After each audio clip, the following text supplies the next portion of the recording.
विज्ञ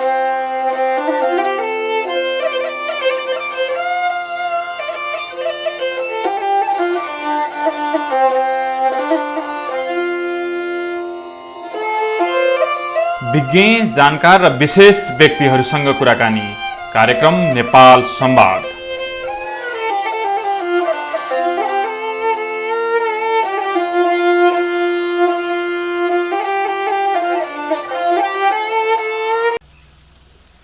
नमस्कार दर्शकबिन, नेपालदूत.com को कार्यक्रम नेपाल संवादमा चाहिँ हामी छौँ। विभिन्न विज्ञ जानकारहरूसँग हामीले चाहिँ कुराकानी गर्दै आइरहेका छौँ।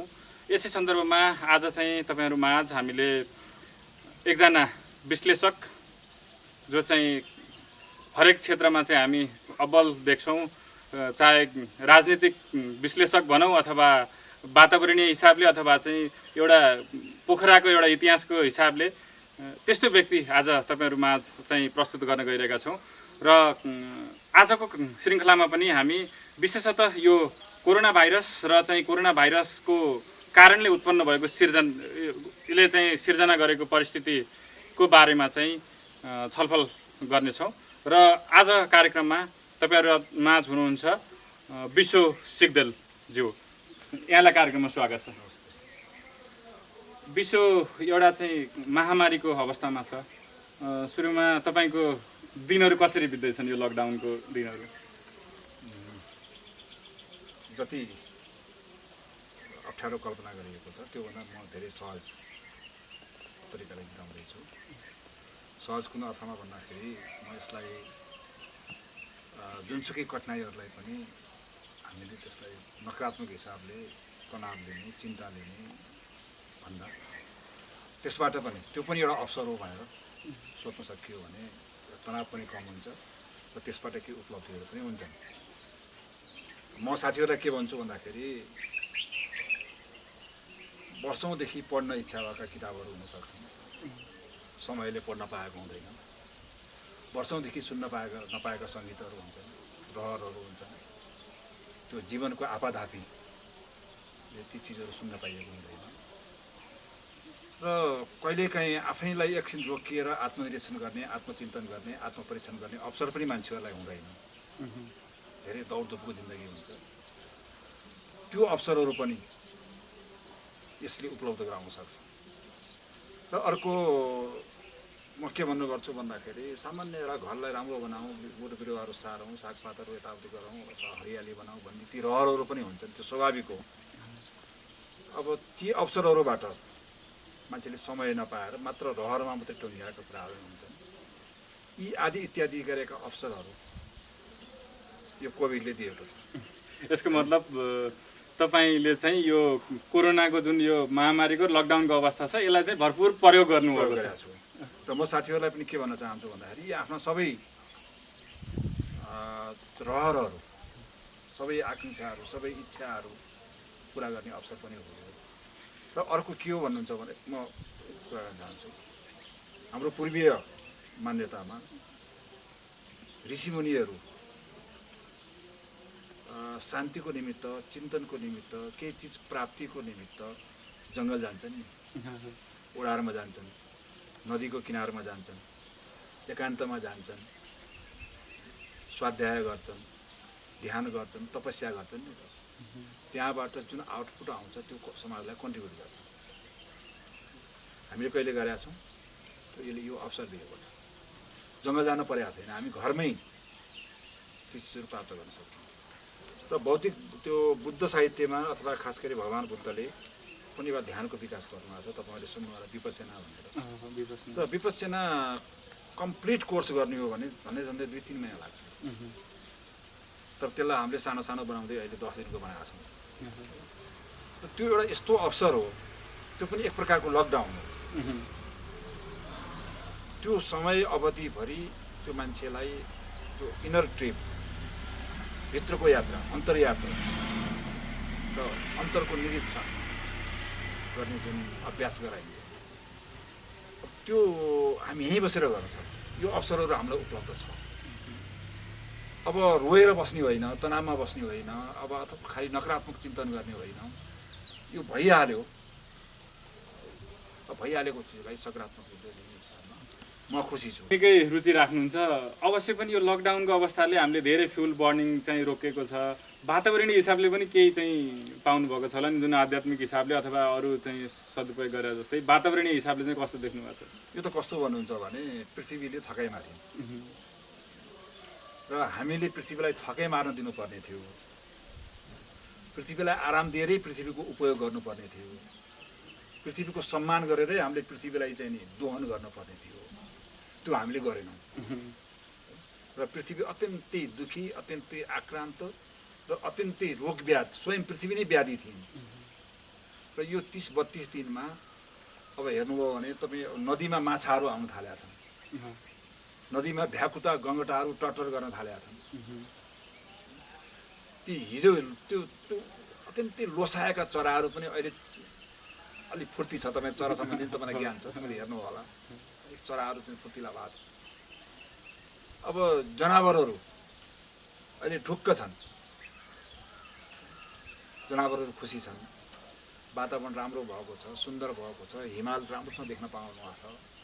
र कतिसम्म भन्नुहुन्छ भने अब म आफूले होस खोलेदेखि त को हिसाब गर्दाखेरि म करिब 55 वर्ष भनौँ, मेरो होस खुलेको 55 वर्ष भन्नाले म अहिले 64-63 वर्ष भएँ। त्यहाँदेखि चाहिँ मैले पोखरालाई सबै कुराको अध्ययन गरेर राखेको छु। र अहिले जस्तो सुरम्य मौसम 30 वर्ष अगाडि थियो, फर्केर 30 वर्ष अगाडि जानुपर्छ, त्योभन्दा यतापट्टि।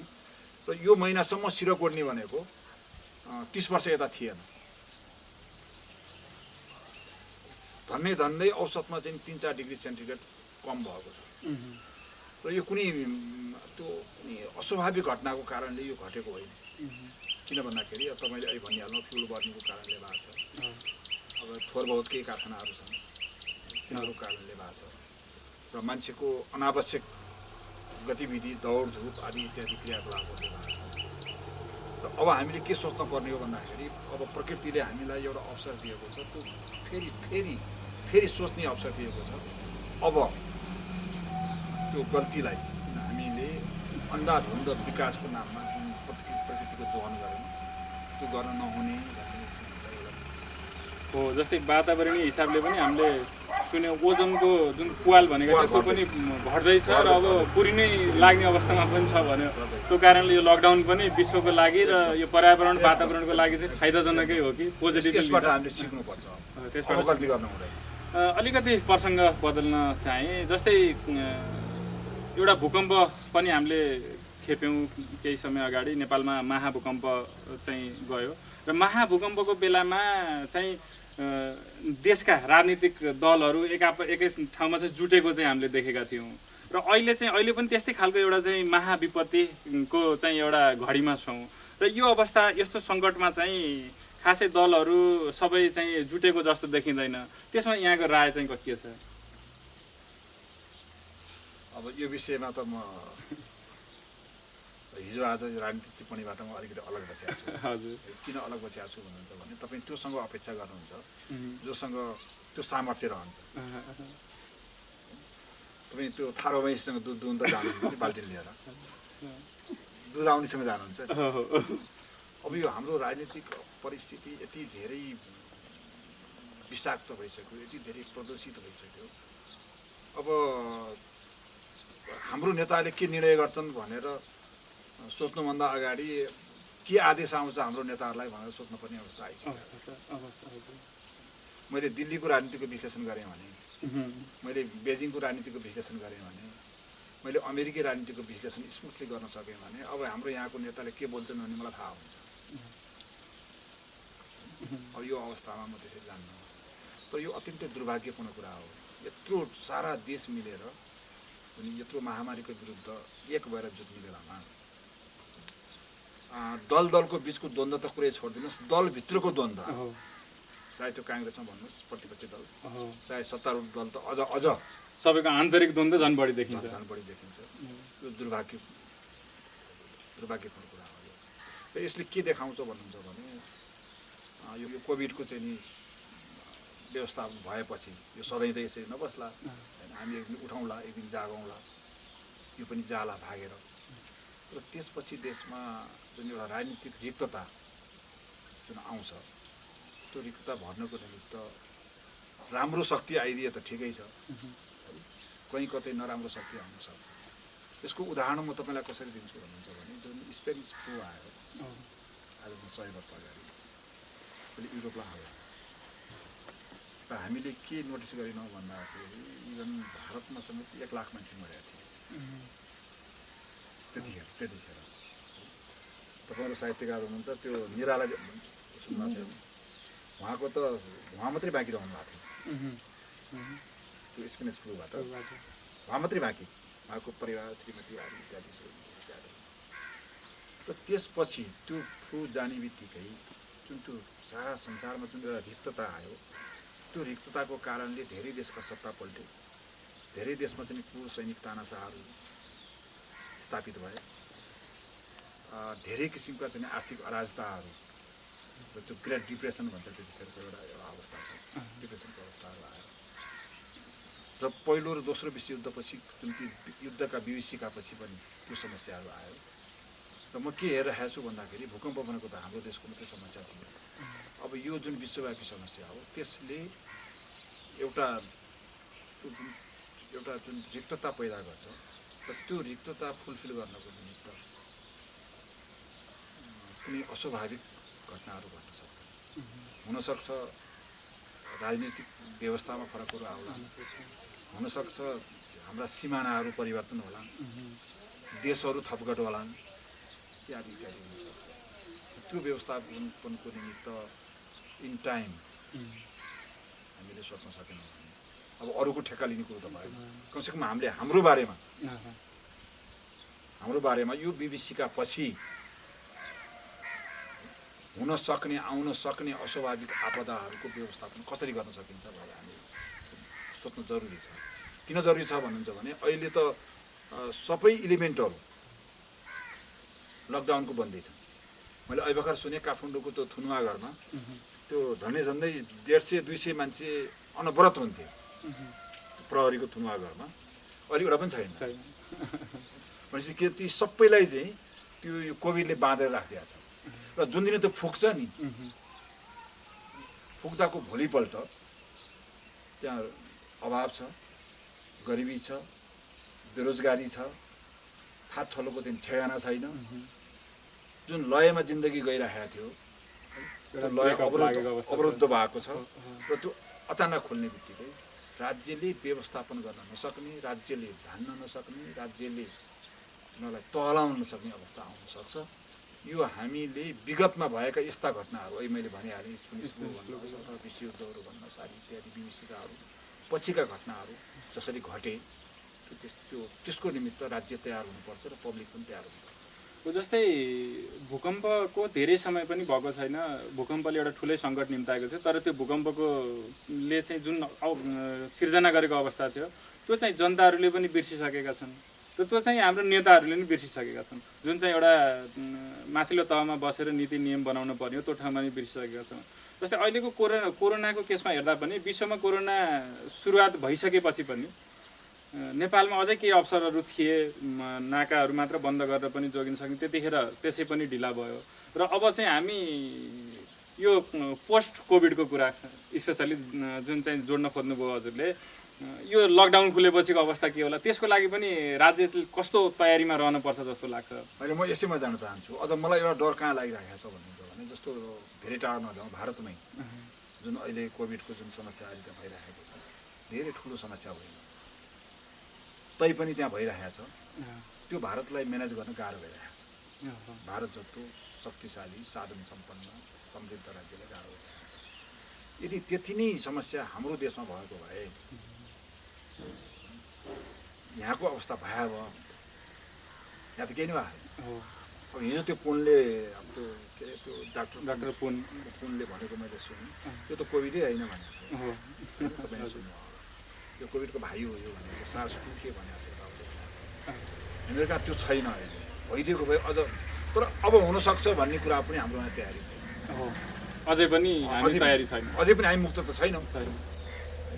अब यो प्राथमिक चरणमा हामी छौँ, अब जुन सेकेन्डरी फेजमा यदि कोभिड नआउँदै यो गयो भने त ठिकै छ, तर यो आयो भने हामीले रियल कोभिडको 10 जना बिरामीलाई पनि म्यानेज गर्न सक्ने अवस्था हाम्रो छैन। यो बडा दुःखदायी हुन सक्छ।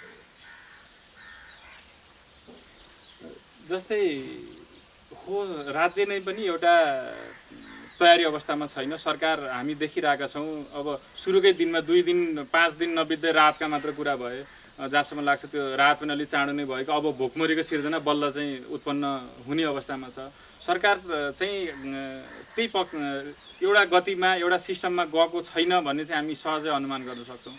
र यस्तो सङ्कटमा चाहिँ प्रतिपक्ष दलहरूको पनि त केही भूमिका हुनुपर्ने हो, तर नेपालका प्रतिपक्ष दलहरू पनि अहिले त्यति चाहिँ सक्रिय देखेका छैनन्। यसमा चाहिँ तपाईँको व्यक्तिगत विचार चाहिँ के छ? सुन्नुहोस् न, एउटा रामायणमा एउटा प्रसङ्ग छ। रामायणमा एउटा प्रसङ्ग के छ भन्दाखेरि जब देशमा प्रतिपक्ष हुँदैनन् होइन, म अहिले हाम्रो भाषामा रामायणको कथा भन्दैछु, हजुर, त्यो आफैबाट चाहिँ प्रतिपक्ष उत्पादन गर्नुपर्छ भन्ने छ। ओके। यसका जुन किन त्यो प्रतिपक्ष भनेको नेचुरल फिनोमिना हो, जहाँ प्रतिपक्ष हुँदैनन् अनि त्यो पक्षकै कोखबाट चाहिँ प्रतिपक्ष जन्मन्छ। र अहिले हेर्नुहोस् न तपाईँले, अब शेरबहादुरजीको रामचन्द्रजीको काम चाहिँ नि भीमरावजीले गरिदिनु भएको छ। त्यो सत्तापक्षकै कोखबाट प्रतिपक्ष छ नि त्यहाँ। अहिलेको रडाको भनेको के हो भन्नुहुन्छ भने, र मान्नुहोस् एकछिन प्रतिपक्ष दह्रो भइदिएको भए अहिले सत्तापक्षको बिचको यो बवाल हुने थियो हो। यो के हो भन्दाखेरि सत्तापक्षबाट प्रतिपक्ष जन्मनु पर्ने, सत्तापक्षको कोखबाट एउटा अस्वाभाविक गर्व लिएर जन्मनु पर्ने अवस्था चाहिँ यो आएको कारण के हो भन्दाखेरि यहाँ प्रतिपक्ष छँदै छैन। त्यस कारण अब प्रतिपक्षबाट अपेक्षा गर्ने कुरो यो बेकार कुरा हो। विगतमा पनि भूकम्प होस् अथवा अरू पनि महामारीका हामीले पहिला चाहिँ हैजा अथवा चाहिँ यो बिफर अथवा अरू सामान्य रोगहरूले पनि महामारी फैलाउने अवस्था थियो। र विगतका महामारी भन्दा चाहिँ अहिलेको महामारी अलिकति सूचनाको पहुँचले पनि होला, विश्वव्यापी भएको हुनाले अलिकति बढी इन्फर्मेसन आउने त्यस्तो खालको पनि हामी देख्छौँ।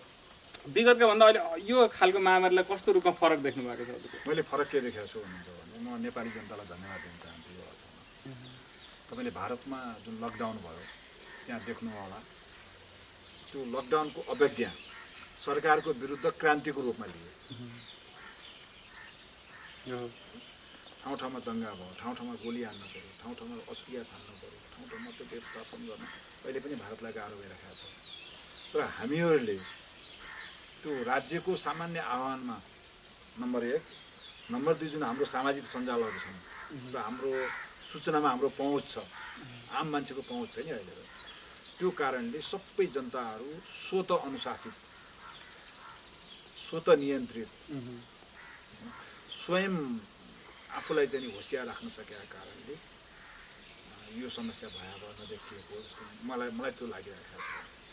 अब राज्यको के छ भन्दाखेरि राज्य आफ्नै काममा व्यस्त छ, आफ्नै सत्ता देखाउन व्यस्त छ, आफ्नै खुसी देखाउन व्यस्त छ, आफ्नै साथीहरूको बिचको द्वन्द्वमा एकअर्कालाई लछाड पछाड गर्न व्यस्त छ। तथापि जति हामी जुन अवस्थामा हामी छौँ, जस्तो अहिले WHO ले पनि हाम्रो ऱ्याङ्किङ खतराको सूचीबाट थोरै तल राखेको छ। सबै कारण हो त तपाईँ हाम्रै कारण हो। र यस्तो चाहिँ सङ्कटको अवस्थामा पनि हामी चाहिँ स्वास्थ्य सामग्री खरिदमा भ्रष्टाचार भन्ने सुनेका छौँ, हस्पिटलबाट चाहिँ स्वास्थ्यका सामग्री चोरेर बेचेका घटनाहरू सुनेका छौँ होइन। यो चाहिँ राज्यको निरयता र यो चाहिँ नेताहरूकै कारणले नै यस्तो अवस्था सिर्जना भएको होला जस्तो लाग्छ। यो चाहिँ यस विषयमा चाहिँ के भन्न चाहनुहुन्छ? अनि म त के भन्छु भन्नु त भने, यो आजको समस्या होइन, प्रवृत्ति, यो प्रवृत्तिको विकास चाहिँ जुन दिन हामीले राजनीतिक परिवर्तनको नाममा 45-46 सालपछि त हाम्रा सरकारहरू आए, प्रकार अन्तरले करिब यो जुन उच्च चरित्र र स्वभावको चाहिँ ह्रास भएर आइरहेको छ, त्यो कारणले आएको जन्मेको चिज हो। अब एउटा प्राइम मिनिस्टर अथवा एउटा सरकार मात्र इमान्दार हुने हो भने त्योभन्दा मुनिका सबै इमान्दार स्वत हुने त चाहिँ भन्छ भने मूलमा चाहिँ सभापानी झऱ्यो र यो सबभन्दा दुःखद कुरा हो। हामी यस्ता आपदाहरूलाई अवसरको रूपमा लिने जुन अपराधिक तत्त्वहरू राजनीतिमा छन् त्यो चाहिँ पोखराकै इतिहास हेर्ने भने पनि अघि मात्र हजुरले प्रसङ्ग जोड्नुभयो करिब 30 वर्ष पहिलाको पोखराको चाहिँ वातावरणीय हिसाबले चाहिँ पुराको छ भन्ने देख्नुभयो। त्यस्तो खालको चाहिँ कुनै महामारी अथवा कुनै रोग फैलेको पोखरामा चाहिँ त्यस्तो केही भएको यहाँ लोकल्ली त्यस्तो चाहिँ भएको केही याद छ हजुरलाई? मलाई त्यसरी याद त छैन, तर एउटा कुरा के भयो भन्नुहुन्छ आगलागी भयो एउटा जुन विन्ध्यवासिनीमा महायज्ञ थियो र विन्ध्यवासिनीमा त्यो महायज्ञबाट निस्केको आगोको ज्वाला त्यो मण्डप जलायो, हावाहुरी आयो र त्यसले करिब 80% पोखराको बजार पनि जस्तो भयो। कति सालको कुरा? यो 8 सालको हामी पनि थाहा हामीलाई पनि यो कथा हो।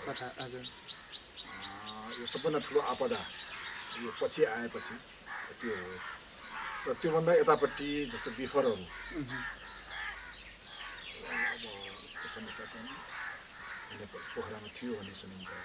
त्यतिखेर उपचार थिएन, खोप थिएन, सारा कुराहरू थिएन।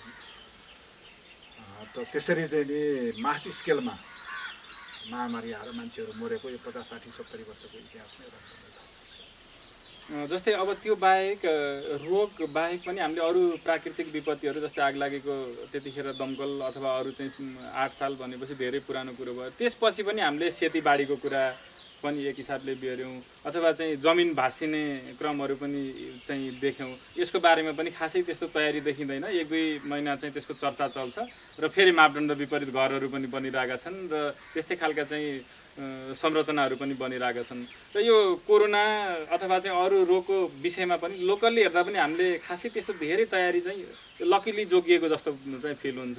यसमा चाहिँ के भन्न चाहनुहुन्छ? जस्तै पोखरा तयार छ त्यसको लागि अथवा चाहिँ स्थानीय तहले चाहिँ कसरी तयार छन् कि के छ लोकल्ली? पोखरा तयार छैन। हजुर, पहिलो कुरो त देशै तयार छैन, मैले अहिले भनिहालेँ। अनि दोस्रो कुरो पोखरा तयार छैन। अब हिजो मैले एउटा त्यो निजी अस्पतालको डाक्टरलाई भेटेको थिएँ। अब उहाँ के भनिराख्नु भएको थियो भन्दाखेरि तपाईँ कहाँ कोरोनाको बिरामी आयो भने तपाईँ के गर्नुहुन्छ भन्दा ढोक्लाइदिन्छु भन्नु। अब सरकारी अस्पतालमा पनि हालत त्यही छ, हामी तयार छैन। यो पशुपतिनाथले जे गरे अरूले गरे। सङ्कट अझै कति लामो समय चल्ने यो त सबैलाई अनिश्चितता नै छ। यो चाहिँ नेपाल मात्र होइन कि विश्व नै एउटा अनिश्चिततामा चाहिँ बसिराखेको छ। यो चाहिँ कोरोना सकिएपछि चाहिँ कुन गतिमा जानुपर्छ अथवा त्यसको लागि यो अवस्थालाई सदुपयोग गरेर कस्ता खालका प्लानिङ बनायो भने एउटा चाहिँ वातावरणीय हिसाबले अथवा चाहिँ कृषिको हिसाबले होइन अब उत्पादनको हिसाबले यो सङ्कट नआओस् भन्नको लागि कस्ता खालका चाहिँ तयारी गर्यो भने राम्रो हुन्छ होला? दुईवटा कुरा कस्तो भन्नुहुन्छ भने जब भूकम्प आयो, भूकम्प आइसकेपछि हामीमा चेताउनु पर्ने थियो के कारणले भूकम्प जस्ता आपदाहरू आयो भने समाजलाई बचाउन सकिन्छ भनेर त्यो गर्नुपर्ने थियो। त्यो त भएन। त्यो पनि के भयो भन्दा निश्चित सत्तामा बसेका मान्छेलाई एउटा कमाउने, कसैलाई रोजगार दिने, कसैलाई सम्पत्ति थुपारिदिने अवसर मात्रै भयो। जस्तो अहिले पनि यसबाट हामीले चेतिएन भने र फेरि त्यही चरित्र अहिले तपाईँले भने चाहिँ गरेर बिर्सिने चरित्र हामीसँग छ, यसले दुर्भाग्य निप्ट्याउँछ। र अर्को कुरा के हो भन्दा अब हामीले के सोचौँ भन्दाखेरि जस्तो पोखराकै हकमा अब त्यो नदीमा पानीमा चाहिँ नि माछा आइराख्ने कसरी हो, झ्याकुटाहरू खेलिराख्ने कसरी हो, नदी कञ्चन भइराख्ने कसरी हो, हावा शुद्ध भइराख्ने कसरी हो, चराहरू निश्चल भएर घुमिराख्ने कसरी हो। पोखरा पर्यटकीय सहर र अनि बाटाहरू सडकहरू चलाउने कसरी हो, खेल मैदानहरू राख्नुपर्ने रहेछ, पार्कहरू राख्नुपर्ने रहेछ, सहरी वनहरू राख्नुपर्ने रहेछ। यी आदि इत्यादि कुराहरूमा हामी सचेत भएनौँ भने यो आपदालाई रोकेर रोक्न सकिँदैन। र मलाई अहिले एउटा स्मरण के भइरहेको छ भने अहिले काठमाडौँको एयरपोर्ट बन्द छ। यदि त्यो एयरपोर्ट खुलेको भए पनि त्यहाँ दिनको एउटा फ्लाइटभन्दा बढी आउने थिएन। देश रहेन भने हामीले 4-5 वटा एयरपोर्ट बनाएर के अर्थ छ? यही पर्यटक आउने हो भने यो पोखराको चाहिँ हजारौँ किसानहरूलाई विस्थापित गरेर के अर्थ भयो? निजगढको हजारौँ जङ्गलहरू माथिदिएर के अर्थ भयो? र अहिले के बुझिया छ भन्नुहुन्छ भने यी आपदाहरू पशुजन्य आपदाहरू हुन् भन्ने बुझिएको छ। अहिले वैज्ञानिकहरूले के भनिरहेका छन्, जब जङ्गली जनावरहरू र मानिसको बिचको संसर्ग नजिक भयो त्यहाँबाट यी भाइरसहरू आए र अलमोस्ट भाइरसहरू जङ्गली जनावरबाट आउँछन् भनेर भनिएको छ। अब के त भन्दा जङ्गली जनावर मास्ने होइन, फेरि जङ्गली जनावरलाई मास्दियो भने फेरि अर्को आपदा आउँछ अनि अर्को महामारी आउँछ। यसका तर के हो, जङ्गली जनावर र मान्छेको बिचको एउटा निश्चित दूरी बनाएर उनीहरूलाई अत्यन्तै सुरक्षित ठाउँमा राख्नुपर्छ भन्ने अहिले कुरो आइरहेको छ। जस्तो अहिले हामी त के गर्दैछौँ भन्दाखेरि अब तिनीहरूको वासस्थानै मास्दैछौँ अनि मास्दिएपछि तिनीहरू कहाँ जान्छ। म अहिले तपाईँलाई सानो एउटा निवेदन गरौँ, बाँदरबाट रोगहरू सर्दछ नि त। अहिले हाम्रा गाउँहरू बाँदरबाट आक्रान्त किन छन्? एउटै मात्रै, जङ्गल बढेको छ। हिजो जङ्गल सानो हुँदाखेरि जङ्गलमै बस्थे बाँदरहरू, बस्तीमा आउँदैन थिए। अहिले जङ्गलको त्यो जुन आकार बढ्दाखेरि पनि घरमा किन अत्याएको छन् भन्दाखेरि त्यो जुन वनको व्यवस्थापन, वैज्ञानिक व्यवस्थापनको नाममा त्यहाँ जुन वनमा हुने आहारहरू हामीले समाप्त गरिदियौँ। काठ र कुकाठ भनेर वर्गीकरण गऱ्यौँ र कुकाठलाई चाहिँ नि त्यहाँ बढाएर चाहिँ फालिदियौँ। त्यहाँ अब त्यो वन फाड्ने भनेर, वन व्यवस्थापन गर्ने भनेर, वन बोडमेल गर्ने भनेर हामीले के गर्यौँ भन्दाखेरि पैसा पर्ने काठहरूलाई चाहिँ नि छाँट काटेर राख्यौँ र पैसा नपर्ने तर फलदार वृक्षहरू, तिजु भन्नुहोस्, ऐसेलु भन्नुहोस्, अमरा भन्नुहोस्, लप्सी आदि इत्यादिहरू भन्नुहोस्, यी 50औं बिरुवाहरू जो बाँदरहरूको खाद्य पदार्थ थियो, चराहरूको खाद्य पदार्थ थियो, जनावरहरूको खाद्य पदार्थ थियो र मांसाहारी जनावरहरू पनि ती खाने जनावरहरूको वंशवृद्धि भएको हुनाले उनीहरूको जीवन चलेको थियो, होइन र? मतलब त्यो सिस्टम, जुन त्यो सन्तुलनको जुन सिस्टम थियो, सिस्टम चाहिँ हामीले वनको क्षेत्रफल त बढायौँ तर त्यो सिस्टम, त्यो प्राकृतिक जुन त्यो सिस्टम, इकोसिस्टमलाई हामीले ध्वस्त पार्यौँ। त्यो कारणले बाँदरहरू बस्तीमा आउन थाले र बस्तीका बस्तीवालाई विस्थापित गर्न थाले। त्यही कारणले गर्दाखेरि अब हामीले सोध्नुपर्ने कुरा के हो भन्दाखेरि अब प्रकृतिलाई बचाउनुपर्छ। जस्तै चाहिँ एउटा सानो प्रसङ्ग जोड्न चाहन्छु। अहिले विश्वको चाहिँ यो कोरोनाको प्रभाव हेर्ने हो भने न्युयोर्कमा अहिले एकदमै देखिरहेका छौँ र अमेरिका सिङ्गो राज्यमा पनि न्युयोर्कमा चाहिँ सम्भवतः त्यो एकदम घना बस्तीको, घना चाहिँ आबाद भएको ठाउँले पनि त्यो धेरैको चाहिँ मृत्यु भएको चाहिँ अनुमान गर्न सकिन्छ। र अब पोखरा चाहिँ आफैमा चाहिँ एउटा प्रदेशको राजधानी छ र अहिले चाहिँ पोखरा व्यवस्थित सहरीकरण छैन र यसरी नै चाहिँ जनघनत्व बढ्दै जाने, आबाद बढ्दै जाने हो भने यसले त झन् पछि पनि रोगहरू निम्ताउन सक्छ। यसको बारेमा चाहिँ के कस्तो खालका प्लानिङ गर्नुपर्छ? दुईवटा कुरा के हो भन्नुहुन्छ भने, जस्तो तपाईँलाई म सानो एउटा निवेदन गरेँ, जस्तो तपाईँ कुखुरा पाल्छु भनेर तपाईँ ब्याङ्कमा ऋण लिन जानुभयो भने त्यो ब्याङ्कको म्यानेजरले के सोध्छ भने कति पाल्नुहुन्छ कुखुरा? 1000 कुखुरा पाल्नलाई यति बाई यति स्क्वायरको खोर चाहिन्छ, भेन्टिलेसन यस्तो चाहिन्छ, दाना पानी दिने व्यवस्था यस्तो चाहिन्छ भनेर तपाईँलाई पहिले शर्त राखेको हुन्छ नि। त्यस्तै के हो भन्दाखेरि पोखरामा कति मान्छे बस्ने हो, त्यो प्लानिङ भनेको त्यो हो। जस्तो किन भन्दाखेरि उसलाई खेल मैदान चाहियो, उसलाई पार्क चाहियो, उसलाई सहरी वन चाहियो, उसलाई चाहिँ नि थिएटर चाहियो, उसलाई कलेज चाहियो, उसलाई विद्यालय चाहियो, उसलाई बिहान बेलुका हिँड्ने ठाउँ चाहियो, उसलाई सडक चाहियो आदि इत्यादि। त्यसरी प्लानिङ हुनुपर्ने र पोखरामा कति मान्छे बस्न उपयुक्त हुने हो, त्योभन्दा बढी मान्छेलाई बस्नको निमित्त निरुत्साहित गर्नुपर्ने जरुरी हुन्थ्यो। त्यो हामीहरू कहाँ भएन। जस्तो उदाहरणको निमित्त संसारभरि उचित सहरकला मानिन्छ, व्यवस्थित सहरकला मानिन्छ भन्दाखेरि 100 कला 25% जमिन सडकलाई हुन्छ। टोटल सहरी क्षेत्रको जमिन मध्ये 25% हुन्छ र आवासीय क्षेत्रमा जम्मा 15% हुन्छ। हामीहरू कहाँ त 85% आवासीय क्षेत्रमा हामीले धेरै बिगारिसक्यौँ। तैपनि यसलाई अझै पनि जहाँबाट आजैबाट सुरु गर्न सक्ने हो भने पनि त्यो क्षतिको न्यूनीकरण गरेर प्लानिङ गर्न सकिन्थ्यो। तर हामी त के छौँ भन्दाखेरि अझै पनि खोला माग्दैछौँ। राज्यले निर्णय गर्छ, नगरपालिकाले निर्णय गर्छ, फेरि के कुरा गर्नुहोस्। अब 1 मिटर भनिदिन्छ उसले, तालको अतिक्रमण बढाउँदैछौँ। झन् स्थानीय तह आइसकेपछि स्थानीय तहको झन् राम्रो भूमिका हुनुपर्नेमा झन् चाहिँ चौतराहरू मास्दैछौँ, पानी पँधेराहरू मास्दैछौँ, खाली ठाउँहरू मास्दैछौँ, कृषियोग्य जमिनहरू मास्दैछौँ। स्थानीय तहको चाहिँ यस्तो बेलामा राहतै बाँड्ने मात्र काम हामीले देखेका छौँ। त्यो चाहिँ स्थानीय तहले गरेको यो गतिविधिहरू चाहिँ तपाईँलाई कस्तो लागिरहेको छ? त्यो पाउनुपर्ने राहत पाएछ, तपाईँलाई कस्तो लाग्छ? एकछिन यसैमा कुरा गरौँ। हजुर, मैले के भयो, एकपल्ट यो कुरा मैले आफ्नो तरिकाले सुझाएको पनि थिएँ मैले। अहिले के छ भन्नुहुन्छ भने एउटा वडामा साँच्चै राहत पाउने अधिकारी 30, 40, 50 जनाभन्दा बढी छैन। ती कस्ता खाले मान्छे छन् भन्दाखेरि शारीरिक रूपले अथवा मानसिक रूपले अपाङ्ग छन्, उनीहरूको बस्ने थातथलो छैन। आज मेलामा आउँछन्, 1 घन्टा काम गरिदिन्छन्, अनि अलिकति दिएको खान्छन्, अनि अर्को घरमा जान्छन्, अर्को घरमा जान्छन्, अरू घरमा जान्छन्। अब यो कोरोनाको भयले ती मान्छेलाई मैले कामै भए पनि म गराउनु। र त्यस्ता मान्छेहरू अहिले हामीहरूको टोल विकास संस्थाहरू आदि इत्यादिको माध्यमबाट आइडेन्टिफाई गरेर तिनीहरूलाई चाहिँ यो महामारी भइरहेछ, तिमीहरू पेटभरि खाऊ भनेर दिनुपर्ने मान्छे एउटा वडामा 150 अधिकतमभन्दा बढी छैन। तर ती मान्छेले राहत पाएका छैनन्। किन भन्दाखेरि तिनीहरूको त नागरिकता लिने सामर्थ्य पनि छैन, उनीहरूको नागरिकता पनि छैन, र उनीहरूले नागरिकता पाउनको निमित्त आवश्यक डकुमेन्ट जुटाउन पनि सक्दैन। र पाएको कसले छन् भन्नुहुन्छ भने अन्यथा नहोस्, म त्यहाँ 9 नम्बरको एउटा साथीले मलाई सुनाए, एकजना घर भाडा 2 लाख रुपियाँ लिने मान्छे राहत माग्न आयो, र तपाईँलाई हुँदैन भन्दाखेरि भोलिपल्ट जुलुस लिएर वडा कार्यालयमा साँचो लाउन गयो। समस्या यस्तो छ।